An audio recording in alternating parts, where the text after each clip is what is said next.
Сәлем достар, сіздермен бірге Олжас мен Ғали. Чех Open жарысында біздің отандасымыз Динара Садуақасова әйелдер арасында бірінші орын алды. Әрине біз оны құттықтаймыз және оның шығармашылығымен танысуға тырысайық. Кеттік. АТФ3, АТФ6, Ж3, Ж6, Д4, Д5, С4, С6, Вәзір Б3.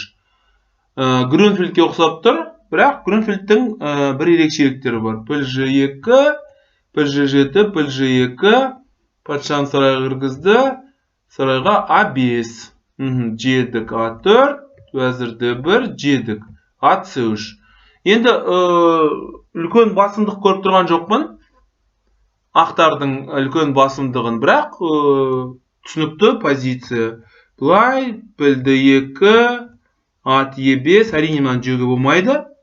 Яғни жейтін болсаңыздар, онда ат Д4, ат Д5 деген тілікті көресіздер.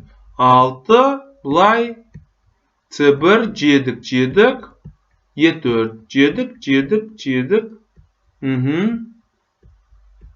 жедік, жедік, жедік. Сонымен бәрі бірдей, ешқандай артықшылық жоқ, бірақ ұмытпаңыздар, қарсыластың рейтингісі төмен 2283.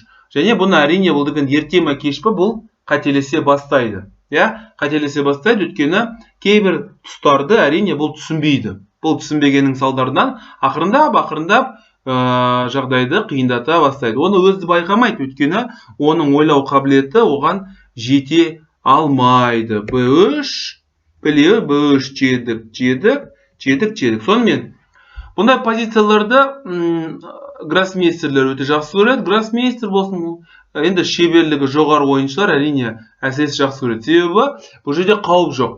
Ақтармен жеңілу мүмкін емес. Әрине, егерде бір нәрсені жіберіп қоймасаң, абылай жеңілу өте қиын. Бірақ қарсыластың миын шағуға болады. Соның миын шағу барысында, егерде қарсылас деген міндетті түрде қателеседі. Кірдік, кірдік, жедік, жедік, жедік, жедік, патшаның белсенділігі, Ж5, H4, жедік, жедік, H5. Көрдіңіз бе? Барлығын Капабланка ережесіне сәйкес орналастырып тұр. Қара піл, ақ жауынгерлер. Ұмытпаңыздар, бұл өте маңызды ережелердің қатарына кіреді. Мұнан болашақта мынаған шабуыл жасайды. Қарсылас H5-ке шабуыл жасай алмайды, ал сіздер ем еркін шабуыл жасайсыздар. F6, бұлай, D4, жедік, жедік, B6, E4, B5. Көрдіңіздер ме? Қандай керемет бәрін орналастырып жатыр. F6, D4, E7, піл E3, піл F8.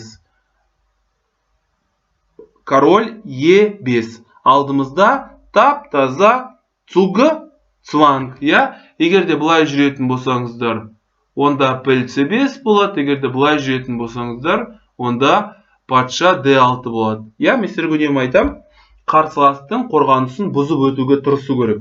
Бұл үшін барлық нелеріңізді, мықтылықтарыңызды қосу керексіздер, барлық шеберлігіңізді. Міне, патшаның белсенділігі өте маңызды және жауынгерлердің орналасуы. Ерекше көңіл аударатын нәрсе қара піл және жауынгерлерді аққа қою керек. Егерде піл ақ болатын болса, онда жауынгерлерді қара қою керек. Ал өзінікін осыған бекітіп қою керек. Бекітіп қойғаннан кейін не деді?